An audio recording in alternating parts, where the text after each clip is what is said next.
Hello, welcome back to the channel once more. I hope you are all doing well. Thank you for watching. Premier League club have voted today to block the long time contract the Nupo Tombole used to sign player in 8 years, 10 years. Now, no club can sign a player like 8 years contract or 10 years contract again.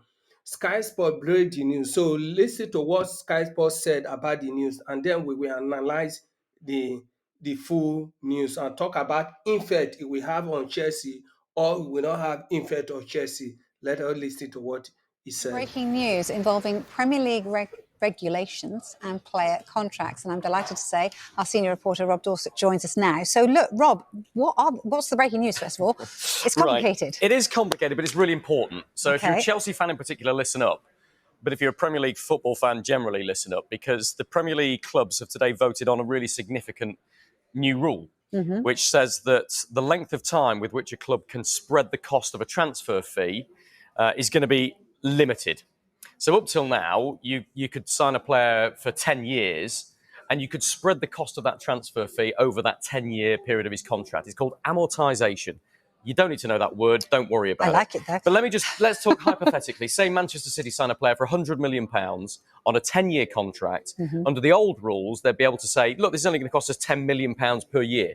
Yep. And so they spread the cost of the transfer fee over the duration of the contract.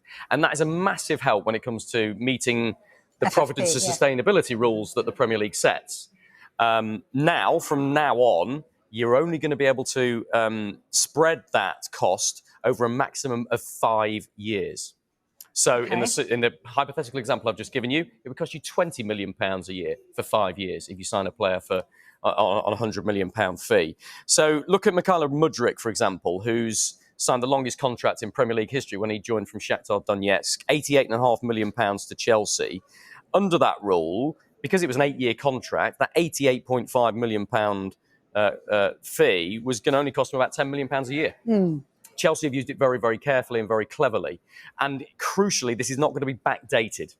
That's what the clubs have voted for today. So it will only be a new rule from here going forward. So those existing contracts that Chelsea have signed with their players are not affected. The good thing about it, it will not affect the transfer Chelsea have already done, like the transfer of Enzo Fernandez, Mikola Modric. It will not affect those contracts because those contracts already be done before this new law. The only problem Chelsea have in this one now is that because Chelsea looking to sign a new striker, and the two strikers in the short list are very expensive. The Victor Osimhen will cost at least 120 to 150 million euro, and Everton will cost 75 to 80 million euro too. Away there is no wait, that law is not in place now. Chelsea can spread the signing fee within the amount of the year Chelsea give them as the contract, but now it can never happen that way again. What do you think? Will this affect Chelsea transfer window in the future? Because Chelsea like to sign a striker in the January or end of the season. So what do you think? Will it affect Chelsea transfer window? Let us see what will happen in the transfer window. Affected.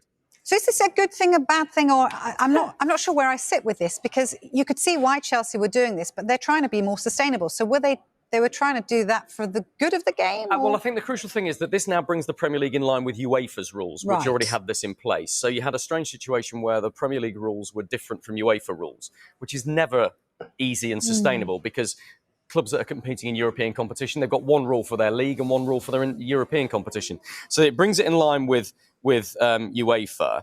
And I think from a Premier League's perspective, what it does is it makes clubs more sustainable. It reduces their risk. What the Premier League, I think, is hoping here, and the Premier League clubs that have voted in favour of this, is that clubs won't take a risk because signing. Let us wait and see what will happen in the January, whether Chelsea can find a way to sign Victor Osimhen or Everton, or Chelsea will wait to the transfer window of coming season before they will make the move of a striker. But the news also stated that Chelsea looking a way to sell Gallagher and other player, about 5 player or 6 player, Chelsea looking to move on to fund the signing of the striker. If you are new to this channel, please do subscribe to the channel, like, share. Feel free to leave your comment in the comment section below. See you in my next video. Bye for now.